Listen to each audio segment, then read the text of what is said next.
25 پیدل حج کرنے والے حضرت امام حسین 8 ذی الحج کو احرام باندھتے ہیں، لیکن آپ کو پتہ چلتا ہے کہ حاجیوں کے روپ میں قاتل چھپا دیے گئے، تو آپ اس احرام کو حج کی بجائے عمرے میں بدلتے ہیں اور کوفے کی جانب عازم سفر ہوتے ہیں۔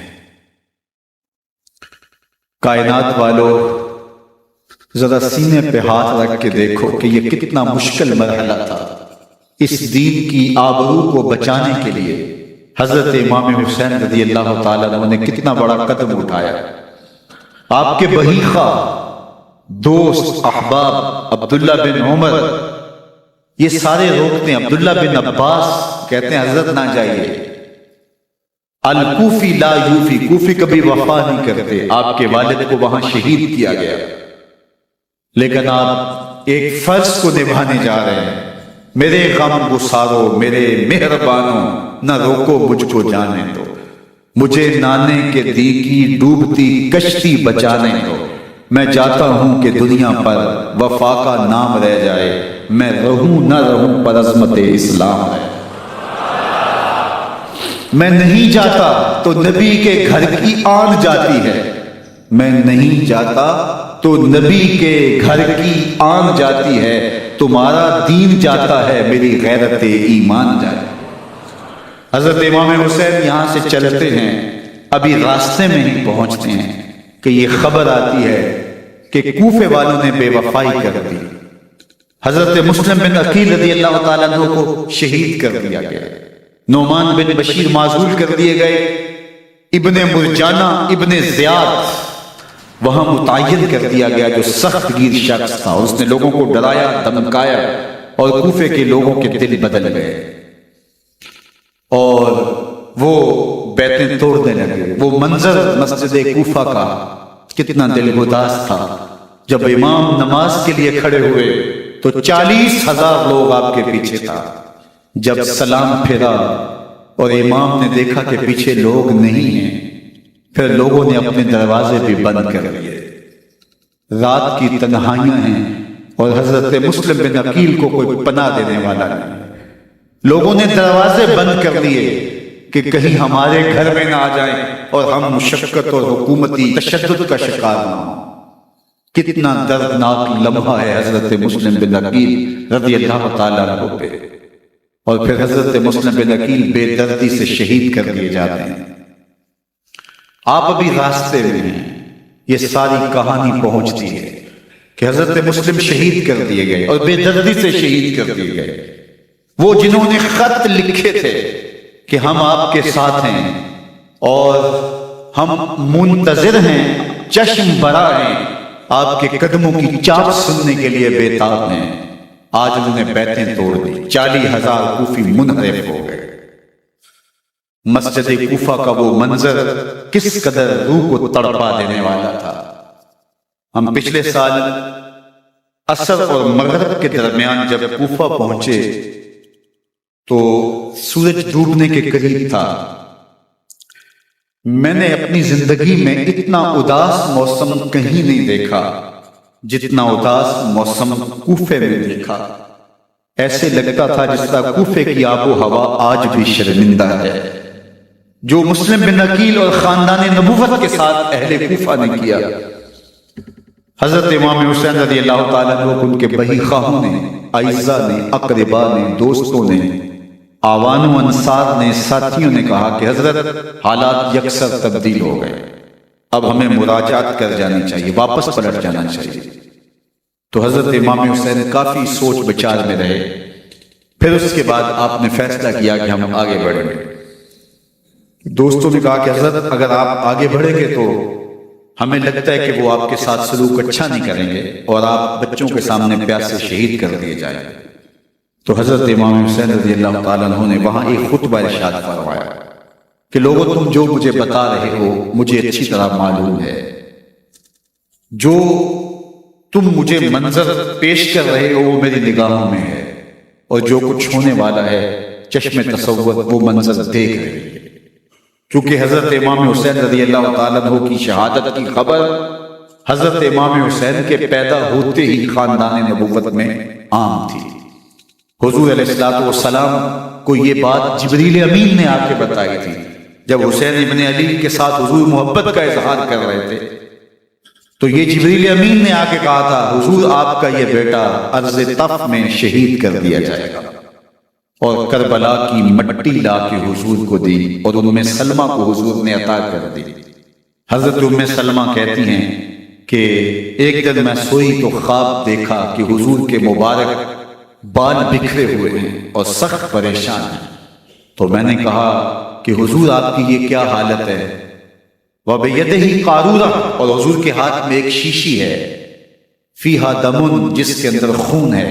تو میں نے کہا حضور یہ کیا؟ فرمایا میں قتل گاہ حسین سے آ رہا ہوں اور یہ حسین ابن علی کا خون ہے۔ تو کہا 10 محرم کا دن تھا، دوپہر کا یہ منظر تھا، میں کیلولہ کر کے اٹھی، جب میں نے دیکھا تو وہ شیشی جس میں کربلا کی مٹی رکھی تھی وہ خون بن چکی تھی۔ تو یہ خبر پہلے دی گئی تھی، یہ بتا دیا گیا تھا۔ فرمایا میرے دوستو جو تم مجھے بتاتے ہو میں اس سے بے خبر نہیں ہوں، یہ سب کچھ ہونے والا ہے، لیکن اس کے باوجود میں کیوں جا رہا ہوں؟ تو آپ کا ایک تاریخ ساز جملہ ہے جو کربلا کے فلسفے کو ہمارے سامنے رکھتا ہے کہ یہ اتنا بڑا امتحان کیوں دیا۔ حضرت امام حسین رضی اللہ تعالیٰ عنہ نے فرمایا وَلَكُمْ فِي أُسْوَةٌ، میں اس لیے جا رہا ہوں قیامت تک ظلم، جبر اور ناانصافی کے خلاف کھڑے ہونے والوں کے لیے کوئی نمونہ تو ہو۔ میری زندگی قیامت تک ظلم، جبر اور استحصالی نظام کے خلاف کھڑے ہونے والوں کے لیے نمونہ ہے۔ تو حضرت امام حسین رضی اللہ تعالیٰ عنہ نے حق اور باطل کے درمیان ایک سرخ لکیر کھینچ دی اپنے خون سے۔ اب حق اور باطل کا امتیاز کرنا مشکل نہیں ہے، کوئی باطل پہ اڑا رہے تو الگ بات ہے، لیکن امتیاز کرنا مشکل نہیں ہے، حدود بالکل واضح کر دیں۔ اقبال نے یہاں کتنی خوبصورتی کے ساتھ اس مضمون کو نبھایا۔ سرخ رو عشق غیور از خون او، شوخی ای مصر از مضمون او، تا قیامت قطع استبداد کر، موج خون او چمن ایجاد کر۔ ایک جہاں آباد کر دیا، حق اور باطل کی راہیں اجال دی۔ اب لوگوں کو یزید کا چہرہ پہچاننے میں دیر نہیں لگتی، وقت کے ہر یزید کا چہرہ آسانی سے پہچانا جا سکتا ہے۔ یہ معرفت زمانے کو کروائی کس نے؟ حسین ابن علی نے کروائی رضی اللہ تعالی عنہ۔ تو حضرت امام حسین نے فرمایا کہ جو میرے ساتھ ہونے والا ہے میں اچھی طرح جانتا ہوں، لیکن میں اس کے باوجود آگے بڑھوں گا۔ پھر بڑھے اور کربلا میں جا کے خیمہ زن ہو گئے۔ 7 محرم کو پانی بند کر دیا گیا، پانی بند ہوا تو کھانا بھی میسر نہیں تھا، لیکن ذکر پانی کا ہوتا ہے اس لیے کہ کھانے کے بغیر انسان کئی دن کاٹ لیتا ہے، لیکن پانی کے بغیر گزر نہیں ہوتی۔ تو فرات کی نہر سامنے اپنی موجوں کے ساتھ چمک رہی ہے، لیکن ایک قطرہ آب بھی آل رسول کو نہیں دیا جا رہا۔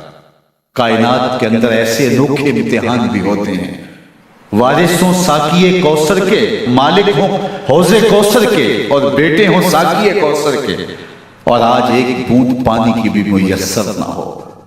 صبر کا امتحان ہے، عزیمت کا امتحان ہے۔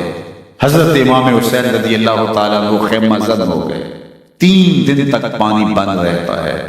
9 محرم کو رات کی تنہائی میں حملہ آور ہونا چاہتے ہیں، لیکن آپ نے کہا کہ ہمیں اللہ کے حضور عبادت اور ذکر کے لیے وقت دیا جائے۔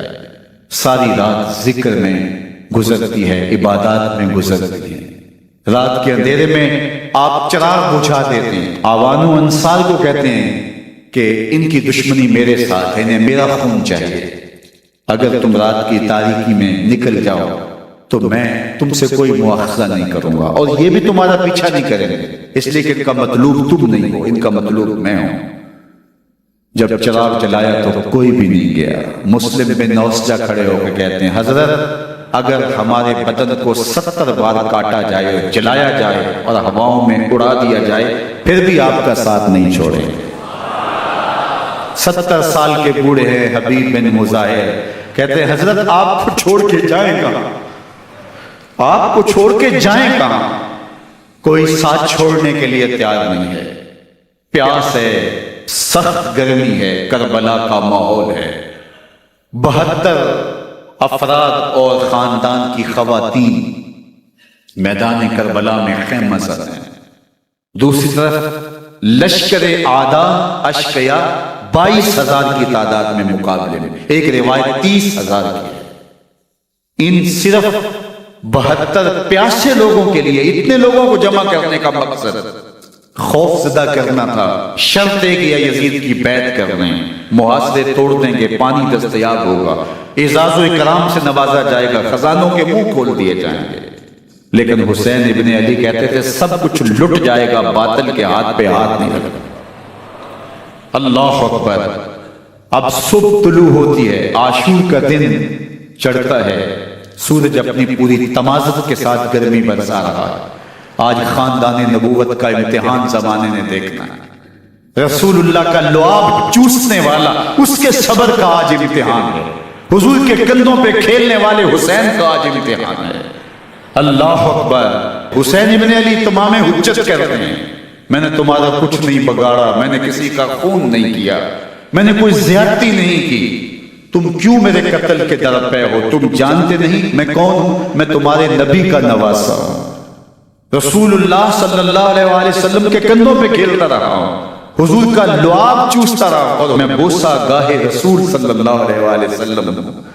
لیکن ان اشقیاء کے دل پر کوئی چیز اثر انداز نہیں ہوتی۔ ایک ہور ہے، اللہ اس کے دل میں نرمی ڈالتا ہے۔ پہلے تو امام حسین کو گھیر کے لے کر کے آتا ہے، لیکن بعد میں وہ قافلہ یزید سے قافلہ حسین کی طرف آ جاتا ہے۔ امام حسین فرماتے تو دنیا میں بھی ہور ہے، آخرت میں بھی ہور ہے، آزادی مل جاتی ہے۔ باقی 22,000 کا لشکر جرار امام حسین کے قتل کے در پائے۔ پھر تاریخ نے خاندان نبوت کا وہ انوکھا امتحان دیکھا۔ حضرت امام حسین کے بچے بالخصوص خواتین پیاس کی شدت میں حلق خشک ہے۔ حضرت سکینہ تڑپ کے اپنے باپ سے کہتی ہیں کہ مجھے 6 ماہ کے لیے اصغر کی پیاس نہیں دیکھی جا رہی۔ بچے کو ہاتھوں پہ اٹھاتے ہیں اور نہر فرات کے کنارے پہنچ کے فرماتے ہیں اشقیاء سے مخاطب ہو کے تمہارا معاملہ میرے ساتھ ہے، اس 6 ماہ کے بچے نے تمہارا کچھ نہیں بگاڑا، اور چلو بھر کے اس کا حلق سیراب کرنا چاہتے ہیں۔ ایک دوشا تیر آتا ہے جو حضرت علی اصغر کے گلے کو چیر دیتا ہے۔ راوی لکھتے ہیں کہ وہ عام تیر نہیں تھا، جانوروں کو شکار کرنے کے لیے جو بڑے تیر ہوتے ہیں وہ دوشا تیر تھا۔ وہ گردن کو کاٹ دیتا ہے، خون بہنے لگتا ہے، گردن لٹک جاتی ہے۔ حضرت امام حسین وہ بہتا ہوا خون اپنے چلو میں لیتے اور آسمان کی طرف اچھال کے کہتے ہیں مالک حسین کی یہ قربانی بھی قبول۔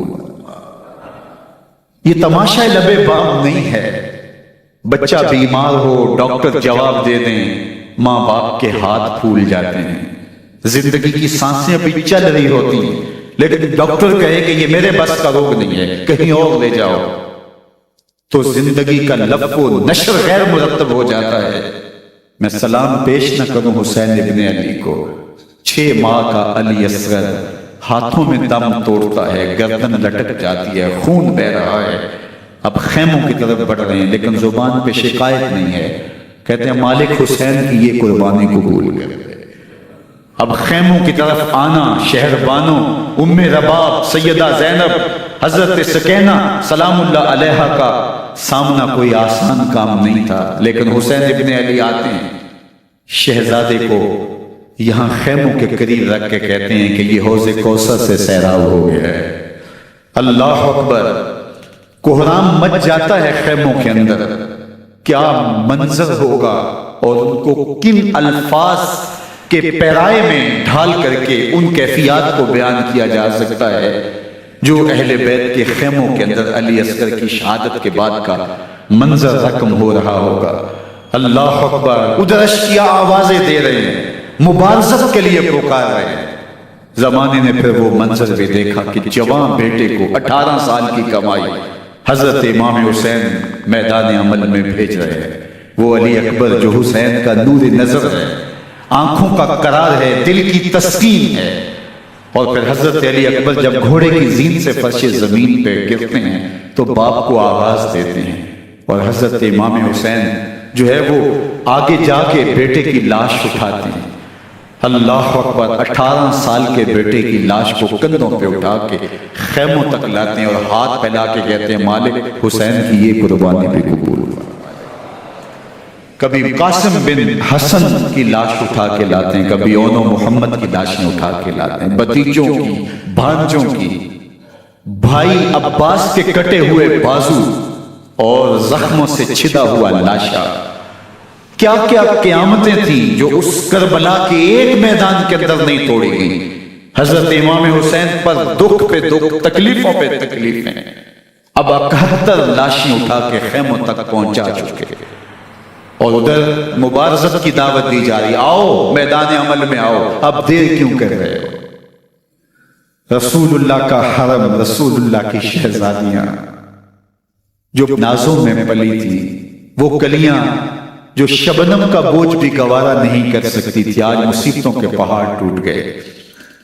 حضرت امام حسین کبھی شہربانوں کو، کبھی ام رباب کو دلاسا دیتے ہیں، کبھی حضرت زینب کو کہتے ہیں۔ حضرت زینب کربلا کے اس میدان کے اندر بڑے حوصلے کے ساتھ اپنے بھائی کے ساتھ کھڑی رہی، اپنے 2 بیٹے راہ خدا میں پیش کیے، ان کی لاشیں وصول کی، لیکن زینب جس جرأت کے ساتھ، جس پامردی کے ساتھ اس سارے منظر کو حوصلے کے ساتھ سہتی رہی، وہ یقیناً حوصلہ سیدہ زینب سلام اللہ علیہا کا ہی ہے۔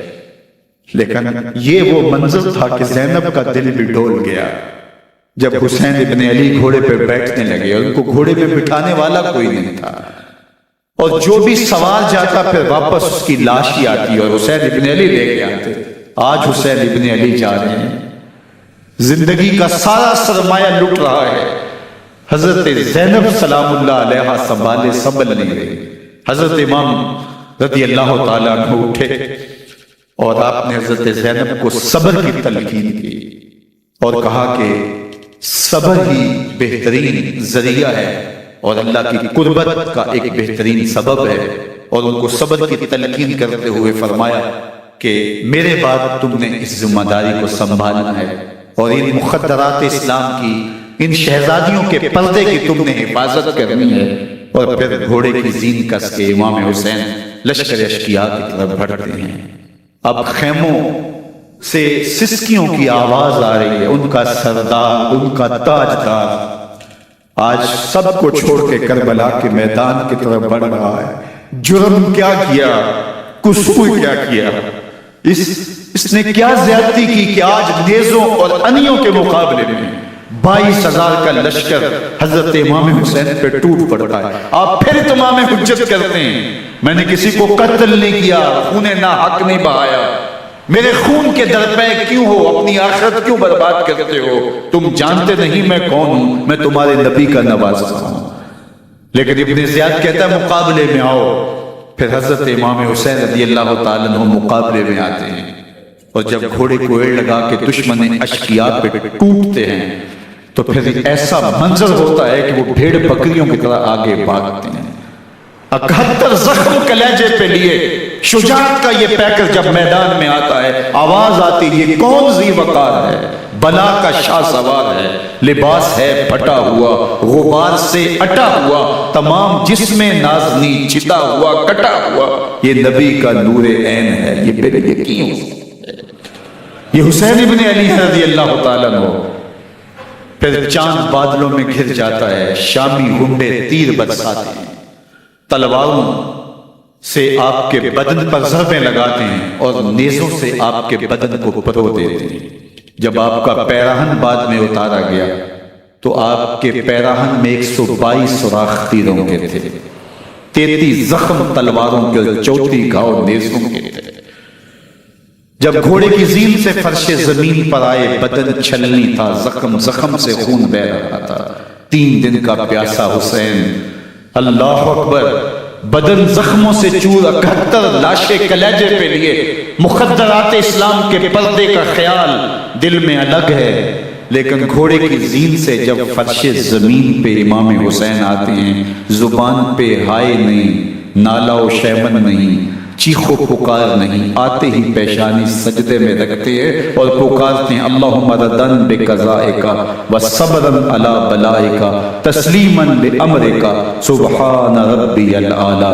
مالک گھر لٹا کے، بچے لٹا کے، خاندان سب کچھ قربان کر کے، اپنے بدن کو زخموں سے چھلنی کروا کے، تیروں اور نیزوں کی انیوں سے اپنے آپ کو زخمی کروا کے، تیرے حضور سر جھکا کے یہ اقرار کرتا ہوں کہ حسین تیری تقدیر پہ راضی ہے۔ مالک تو بھی بتا، تو بھی حسین پہ راضی ہوا ہے کہ نہیں ہوا؟ آواز آ رہی ہے اس پیاسے پر علی شیر خدا کو ناز ہے، اس نواسے پر محمد مصطفیٰ کو ناز ہے۔ اوروں نے بھی سجدے کیے پر اس کا عجب انداز ہے، اس نے وہ سجدہ کیا جس پر خدا کو ناز۔ حسین ابن علی رضی اللہ تعالیٰ عنہ کا سر انور دستے قاتل نے تب کاٹا جب وہ سجدے میں جھکا ہوا تھا۔ یزید نے کہا میں بیعت لوں گا، امام حسین نے کہا کبھی بھی نہیں لوں گا، یہ سر کٹ سکتا ہے جھک نہیں سکتا۔ سر کاٹ کے نیزے کی نوک پہ چڑھا دیا گیا اور یہ اس بات کا اعلان تھا کہ ہم جیت گئے اور حسینی ہار گئے، اور لشکر یزید میں خوخا مچ گیا، نقارے بجنے لگے کہ ہم جیت گئے، دیکھو امام حسین شہید کر دیے گئے، اور سر کاٹ کے نیزے کی نوک پہ چڑھایا گیا۔ لیکن لشکر یزید سے ہی آواز آئی یہ کیسا سر ہے جو کٹ کے بھی سر بلند ہے، کٹ گیا ہے پھر بھی اونچا ہے۔ اللہ اکبر، یہ سر سجدے میں کٹا ہے، رب کے حضور عبادت کی حالت میں کٹا ہے۔ حسین آج بھی سجدے میں ہے، اللہ اکبر، حسین آج بھی سجدے میں ہے، بلکہ کٹے ہوئے سر کا رخ زمین کی جانب تھا اور کٹی گردن آسمان کی طرف، یوں نیزے پہ پرویا گیا۔ اللہ اکبر، ایک شاعر نے نقشہ کھینچا باں کے سر نیزے پہ اور سوئے زمین ہے روح، یعنی سجدہ ثانی کی ہے آرزو۔ رکعت کے 2 سجدے ہوتے ہیں، ابھی ایک سجدہ ہوا تھا کہ دستے قاتل نے سر کاٹ دیا، کہا حسین کی پیشانی میں دوسرے سجدے کی تمنا مچ رہی۔ یہ تھا حسین ابن علی کا سجدہ، ساری زندگی رب کے حضور سجدہ قضا نہیں ہونے دیا۔ آج پانی نہیں ہے، اللہ اکبر، آج تیمم کر لیتے ہیں، آج اپنے خون کو اوڑھ کر کے حسین نے اپنی پیشانی اپنے مالک کے حضور جھکا کر کے عظیمت کی وہ انوکھی داستان رقم کر دی کہ صدیاں گزرنے کے باوجود بھی ان کی یادوں کے چراغ روشن ہیں۔ جب حضرت امام حسین اور دوسرے اعیان و انصار کو شہید کر دیا گیا تو ان کے سر نیزوں کی نوک پہ چڑھا دیے گئے۔ حضرت امام حسین کا کٹا ہوا سر اور باقی 71 افراد کے کٹے ہوئے سر نیزوں کی نوک پہ، اور 10 سواروں کو ابن سعد نے کہا کہ ان کو رون دو، اور گھوڑوں کی ٹاپوں تلے حضرت امام حسین رضی اللہ تعالیٰ عنہ اور ان کے آوان و انصار کو جو ہے وہ روندا گیا، حتیٰ کہ ان کی استخوان مبارک، ان کی ہڈیاں بھی چور چور ہو گئے۔ روننے سے قبل ان کا لباس اتار لیا، ان کے کپڑے اتار دیے گئے۔ اللہ اکبر، کیسی دردناک گھڑیاں تھیں۔ یزید کا صرف یہی بد کرداری کا مرحلہ نہیں تھا، اس کربلا کے صحرا کے اندر یزید نے جس طرح امام حسین رضی اللہ تعالیٰ عنہ کو شہید کیا اور حضرت امام حسین کے خاندان کو شہید کیا، جب مدینہ المنورہ پر یزید نے مسلم بن عقبہ کو مقرر کیا، جس کو بزرگوں نے مصرب بن عقبہ کہا ہے، تو اس کو کہا 3 دن تک مدینے کا حرم تمہارے لیے حلال ہوگا، جو چاہو تم کرنا، اور شامی فوجوں کو اجازت ہوگی۔ تو وہاں بھی انہوں نے 10,000 تابعین اور 700 صحابہ کو شہید کیا۔ حضرت ابو سعید خدری رضی اللہ تعالیٰ عنہ گھر سے باہر نکلے، کافی بوڑھے ہو چکے تھے، تو انہوں نے حضرت ابو سعید خدری کو پکڑ لیا، کہا تم کون ہو؟ کہا مجھے ابو سعید خدری کہتے ہیں۔ تو کہا ہاں تمہارا نام سنا ہے، اور داڑھی سے پکڑ کے کھینچا اور کہا کہ ہے تمہارے پاس جو ہمیں دو؟ تو کہا کہ میرے پاس تو کچھ بھی نہیں، میں تو فقیر آدمی ہوں۔ تو ان کے گھر ان کو لے گئے، تو 2 کبوتر رکھے تھے حضرت ابو سعید خدری نے، تو وہ کبوتر لوٹ کے لے گئے۔ اللہ اکبر، حضرت ابن سنان رضی اللہ تعالیٰ عنہ کو جو حضور کے علم بردار تھے فتح مکہ کے دن، ان کو ستو پہلے پہ لائے اور ان کی گردن کاٹی گئی اور کہا یہ ہے وہ ستو جو تم زندگی میں آخری بار پیو گے۔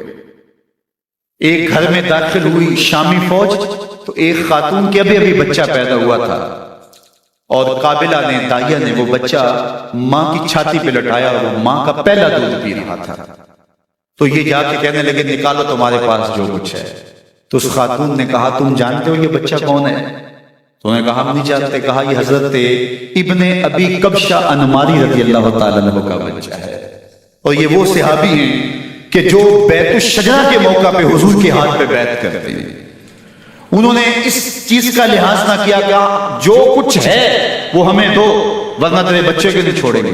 تو ماں بچے سے مخاطب ہو کے کہتی ہے، ابھی بچہ پیدا ہوا ہے اور ماں سے پہلا دودھ پی رہے ہیں، کہ بیٹے اگر میرے پاس کچھ ہوتا وہ قیمتی سے قیمتی چیز بھی ہوتی تیری جان کے لیے قربان کرتی، لیکن اس وقت میرے پاس کچھ ہے نہیں. تو ایک شکی آگے بڑھا اور بچے کو ایک ٹانگ سے پکڑ کے کھینچ کے دیوار کے ساتھ پٹک کے مارا، جس سے دماغ کا بھیجا نکل گیا. کیا کیا زیادتیاں نہیں کی. 700 صحابہ حرہ کے واقعہ میں شہید کیے یزید نے، اور 10,000 تابعین شہید کیے. مسجد نبوی میں ممبر رسول کے ساتھ گھوڑے باندھے اور وہ ممبر رسول اور مصلی رسول کے قریب لید کرتے رہے. حضرت سید عبد المسیب فرماتے ہیں میں نابینا تھا اور حضور کے روضہ انور کے پاس بیٹھا تھا، اور یزید کے سپاہی آتے جو بھی مسجد میں نظر آتا پکڑ کے لے جاتے. مجھے نابینا سمجھ کے چھوڑ دیتے، لیکن میں پریشان تھا کہ ظہر کا وقت ہوگا، عصر کا وقت ہوگا، مغرب عشاء کا وقت ہوگا، نہ اذان نہ اقامت نہ جماعت، تو کیسے مجھے پتہ چلے گا کہ نماز کا وقت ہو گیا اور کیسی میری نمازوں کا کیا بنے گا. میں اس فکر میں بیٹھا تھا. لم ازل اسمع الاذان والاقامت من قبل رسول اللہ صلی اللہ علیہ وآلہ وسلم. فرماتے جب بھی پھر نماز کا وقت آیا گنبد خضرا سے اذان کی بھی آواز آئی، اقامت کی بھی آواز. 3 دن تک مسجد نبوی کے اندر گھوڑے بندے رہے اور مدینہ کی حرمت پامال کی. مدینہ کے گھروں کے اندر یہ بدکماش داخل ہوئے اور جو بدکاریاں انہوں نے کی کلیجہ منہ کو آتا ہے. 1002 شیزائیں ان بدکاروں کی بدکاریوں کی وجہ سے کواری حالت کے اندر حاملہ ہو. 3 دن تک مدینے کا حرم انہوں نے پامال کیا، اور پھر مکہ المکرمہ میں کعبۃ اللہ پر گولے برسائے اور کعبہ کا غلاف جل گیا. وہ تو یزید مر گیا اور حضرت عبداللہ ابن زبیر رضی اللہ تعالیٰ عنہ نے اپنی خلافت کا اعلان کیا. یزید کے یہ کرتوت تھے، ادھر اہل مدینہ کو ستایا ادھر اہل مکہ کو ستایا، اور رسول اللہ صلی اللہ علیہ وسلم کے خانوادے کی بے حرمتی اور توہین کی. نہ صرف انہیں قتل کیا گیا، ان کی لاشوں پہ گھوڑے دوڑائے. ابن سعد اور شمر جو ہے وہ خیموں میں داخل ہوا اور مخدرات اسلام چادریں چھیننے کی کوشش کی. حضرت زینب سلام اللہ علیہ نے مخاطب ہو کے کہا ہمارے چہرے کے حوالے چلے گئے ہیں، ظالم تو خیال نہیں کرتا ہم رسول اللہ کی بیٹیاں ہیں. حضرت شہربانو، حضرت زین العابدین اور حضرت زینب سلام اللہ علیہ ان تینوں کو ایک اونٹ پہ باندھا گیا اور باقی اونٹوں پہ باقی سادات کو حضور کی شہزادیوں کو باندھا گیا، رسیوں میں جکڑا گیا اور اونٹوں پہ باندھ کر کے کوفے کی جانب آگے آگے شہیدوں کے سر چل رہے ہیں اور پیچھے یہ قافلہ چل رہا ہے. اور جب یہ قافلہ وہاں سے گزرا جہاں لاشیں پڑی تھی، امام زین العابدین 14 سال کے تھے اور بیمار تھے اور ان کا حوصلہ نہ ہوا، وہاں غشی ان کے اوپر آنے لگی. اور وہ منظر ابن کثیر نے باقی لوگوں سب نے لکھا ہے کہ پھر جب ان کی یہ حالت ہوئی تو پھر سیدہ زینب سلام اللہ علیہ جنہوں نے ابھی تک بڑے حوصلے کے ساتھ ساری مشکلات کا مقابلہ کیا تھا، اب ان کے بندن ٹوٹ گئے اور آنکھوں سے آنسو بہنے لگے اور سیدہ زینب نے امام حسین رضی اللہ تعالیٰ عنہ کی لاش پہ کھڑے ہو کے، اور وہ روندی ہوئی لاش، ٹوٹی ہوئی ہڈیاں اور وہ پریشان بدن، کٹا ہوا سر نیزے کی نوک پہ اور لاش پڑی ہے، تو حضرت سیدہ زینب نے مدینے کی طرف منہ کر کے جو ہے وہ حضور سے فریاد کی، یا محمد آہو یا محمد آہو ھذا حسین بالآراء مزمل بالدماء یا محمد آہو بناتوں کا سبایا. رسول اللہ اے پیارے آقا، یا جد آہو، اے ہمارے نانا محترم، یہ دیکھیے آپ کا حسین پڑا ہوا ہے. بدن سے کپڑے اتار دیے گئے، خاک ہوائیں اڑا رہی ہیں اور اس کے اوپر چادر جو ہے وہ مٹی کی پڑ گئی ہے. حضور آپ کی اولاد کاٹ دی گئی اور پھر کہا بناتوں کا سبایا. حضور دیکھیے آپ کی بیٹیوں کے ہاتھ باندھ دیے گئے، اونٹوں پہ کس دیا گیا ہے. سرے شہیدہ آگے آگے چل رہے ہیں اور حضرت سیدنا امام حسین کا آگے آگے سر ہے. راستے کے اندر ایک جگہ آئی، رات گزری اور ان کو اتارا گیا. رات کا موقع تھا، ایک خاتون آئی اور اس نے کوئی کھانا پیش کیا ان کو اور کہا کہ میں کسی زمانے میں حضرت سیدہ فاطمہ زہرا کی نوکری کیا کرتی تھی، ان کی لونڈی تھی، ان کی کنیز تھی، اور آج مجھے پتا چلا کہ آپ لوگ گزر رہے ہیں تو میں نے کہا کہ میں اپنی مخدومہ کے خاندان کی خدمت کروں. اور پھر اس نے کہا کہ اس وقت سیدہ کی گود میں ایک 6-7 ماہ کی بچی تھی جس کو زینب کہا کرتے تھے. تو سیدہ زینب نے کہا کہ اماں اگر پہچانتی ہو تو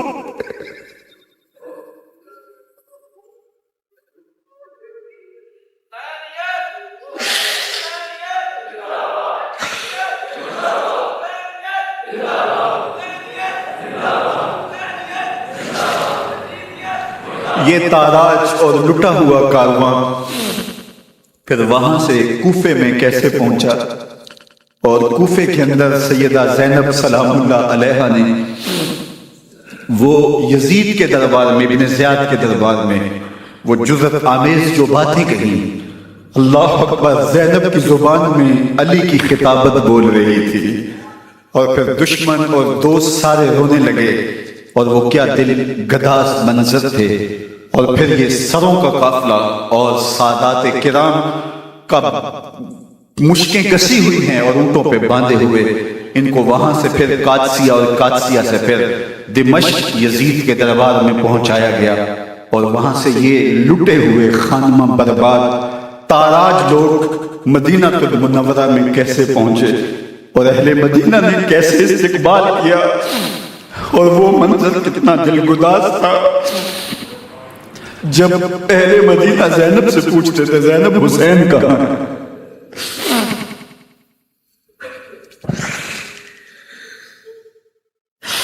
بے مدوت بے وفا تیرا بھی کیا افسانہ ہے، جس نے اپنی ہی شمع کو گل کیا تو وہ پروانہ ہے. اپنے پیغمبر کے شہزادوں کو اور اپنے پیغمبر کی شہزادیوں کو جو دکھ اس امت نے دیے، یہ کائنات کی ایک انوکھی داستان ہے. اللہ ہمیں اسوہ شبیری پہ عمل کی توفیق عطا کرے اور ان کے نقوش پاک کی برکتیں دے. اہل بیت کی محبت ہماری روحوں میں جذب کر دے، اور جس عظیمت کے ساتھ، جس حوصلے کے ساتھ انہوں نے دکھوں کو جھیلا، جو دہکتی آگ کے شعلوں پہ سویا وہ حسین، جو جواں بیٹے کی میت پر نہ رویا وہ حسین، جس نے سب کچھ کھو کے کچھ نہ کھویا وہ حسین، مرتبہ اسلام کا جس نے دوبالا کر دیا، خون نے جس کے دو عالم میں اجالا کر دیا، جو کہ سوزے غم کو سانچے میں خوشی کے ڈھال کے مسکرایا موت کی آنکھوں میں آنکھیں ڈال کے. اے حسین ابن علی تم پر سلام، نازش آل نبی تم پر سلام. ذرا میرے ساتھ یہ پڑھ لیجئے، اے حسین ابن علی تم پر سلام، نازش آل نبی تم پر سلام، تم پہ لاکھوں رحمتیں لاکھوں سلام. اے شہیدان محبت کے امام، لالا گو لالا بدن لالا کفن، اے چمن اندر چمن، زندگی ہی زندگی تیری حیات، اے حیات اندر حیات، افتخار ملت بیضا ہے تو، رب کعبہ کی قسم یکتا ہے تو، فخر کا دل میں دریچہ باز کرنا چاہیے، جن کا تو آقا ہے ان کو ناز کرنا چاہیے. وآخر دعوانا ان الحمدللہ.